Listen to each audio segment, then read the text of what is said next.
What a handsome man. You can't tell that he's a serial killer who's attracted to leaves and nature. Matthew Hoffman. He was born on November 1, 1980 in Ohio. His parents divorced, and he stayed with his mother. I've always been a very introverted and unsociable child. He had very few friends, but his friends were trees. He literally climbed them like monkeys, spent all his time with them. Everyone thought Matthew was a little weird, and as it turned out, it wasn't for nothing, because in 2001 he had already served time for burglary and arson. The guy worked for the company as a plumber's assistant, and this gave him the opportunity to kill strangers. One day he came to a house whose owner had gone to another city, and he started living in this house, managing it, and then he stole some things and left. He began to be tormented by thoughts that he had left too many fingerprints, and he simply broke into this house and set fire to it. Well, he was arrested, but he also tried to escape and run away to his mother in Ohio, and you know what? He stole a few road signs along the way. But in the motel room he rented, they found the sign, which cost $50. To steal the sign, he also stole a van from his friend. Hoffman was given 8 years in prison, but he was released after 6 years for good behavior and returned, offering to his mother. And later, after 2 years, to invest them in a separate house, and there he got a job as a tree pruner. The man was fired because, as it turned out, he did not tell about his criminal record and did not know how to trim trees. His neighbors forbade the children to go outside because Matthew was behaving very strangely. He could sit in the trees for hours and watch these children. All the dogs and squirrels were also missing from the area, and one of the neighbors saw him grilling these squirrels. He had a girlfriend who left him as soon as he was fired from his job, and when she returned to pick up her things, he just attacked her and used a chokehold. She filed an application there, but then she took it away and decided not to bring the case to court and did not want to meet with him anymore. On November 10, 2010, the manager of the Daily Queen Cafe was waiting for her employee to take over. She was 32 years old, and she was a very responsible employee who didn't just miss anything. But the woman did not come out, did not warn anyone in any way, and did not answer the phone. She was divorced and had 2 children, aged 11 and aged 13. The colleagues packed up and went to her house. The lights were on in one of the rooms, and the car was parked near the garage, but no one answered the knock on the door. They left her a note, and the manager called the police and asked them to call an outfit, but when they arrived, they thought that the family had just left somewhere and did not do anything. The next day, the police also received a call, but this time from relatives of 41-year-old Stephanie Sprang. They were neighbors and good friends with Tina. The person was in no hurry to do something, and then Valeria, this is the manager, decided to break into her house herself. I climbed in through the half-open window. By the way, you know what? In this house itself, the garage door was not closed. Matthew knew that, and what she saw in the house shocked her because everything was covered in blood. A large number of bloodstains led to the bathroom. But there were no bodies or anything. Near Tina's house, investigators found prints from size 38 shoes, as well as nearby equipment from a travel kit and a sleeping bag, meaning someone clearly spent the night at her house. On Tina's car was a package from a Walmart store with recently purchased building materials, including garbage bags. It was based on them, using the barcode, that it was possible to calculate the time and place where the purchase was made. Then the surveillance cameras completely coped. One of the policemen, looking through the surveillance cameras, realized that he had seen this man. Some time earlier, they found Tina's car at a gas station with 2 cans of gasoline, and they decided to detach the entire area. There was a silver Toyota parked next to this car, in which a suspicious man was sitting, and camouflage clothes were on his seat. A policeman approached him and told him that he could not stand here, to which he said that he was waiting for his girlfriend Tina. He did not mention his last name. Allegedly, they had recently met and had not yet gotten to know each other better. The policeman also checked his documents, which included his first and last name Matthew Hoffman. They punched all the Toyotas in the area, and we found Matthew Hoffman. And on November 14 at 5 a.m., it was Sunday, a police squad broke into Matthew's house while he was sleeping, but what they saw threw them into the show.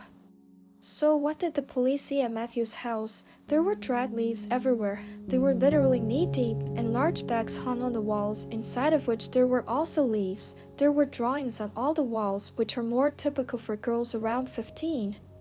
Matthew's freezers, they found frozen squirrels that had previously disappeared from all over the area. He fed them to the girl Sarah, who had been staying in Matthew's basement all this time. When the police went down there and saw this painting, Sarah thought she had spent only one day in the basement. But it turned out to be 4. At the bottom, the girl was wearing a tissue bag that served as a diaper. She was tied up and Matthew was wearing her out. In addition, the man says that he allegedly took her outside, wanted her to escape later, played video games with her, watched movies, and at night fell asleep with her in his arms and said that everything would be fine. But it turned out that he was actually beating her up. He did whatever he wanted with her, went down to the basement and just stared at her. Hoffman was detained. And then the interrogations began. During one of the interrogations, he said that he had lost his memory and only saw Sarah sitting in the basement. At the next interrogation, I came up with some kind of there was a new version, but in the end he asked if anyone was eavesdropping on him and went to the bathroom with one of the policemen and told how it really happened.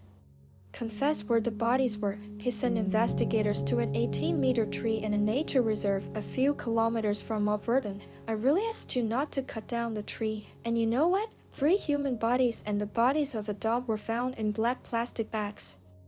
In the hollow of this tree, he had to be watered down by the way, but he never thought about it. He put them in there with the help of this device, which he had in his line of duty. There are 2 versions of the event in total. One is told by Matthew.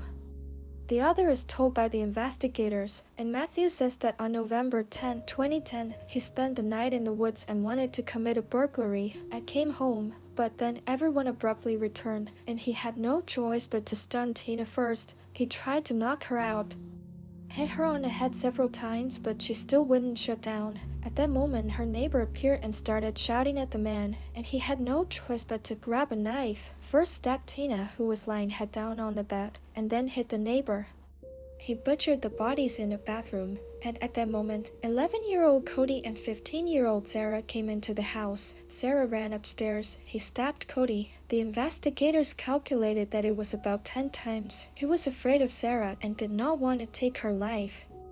But he was afraid that she would call the police. He told her that he would tie her up after her brother, that everything was fine with her brother. He was a little sad. He said that everything would be fine. She barked incessantly, and that's why he had to kill her. Teddy claimed that he did not want to kill all these people, but there was a second version of the investigation in which he wanted to kill the whole family and was obsessed with Sarah, and also found out that their garage door wouldn't close and planned it all. At the time of the murder, Matthew left Sarah in the kitchen, put a pillowcase on her head, and began butchering his victims. By the way, the version that he planned all this is quite convincing because he obviously prepared himself, since he had very little time for butchering and he was completely on the right. Then, when he had already placed the girl in the basement, he told her that if she screamed or did anything, there was a man outside who would immediately kill her if she did something wrong. When he took his victims to immerse them in a hollow tree, she was alone at his house.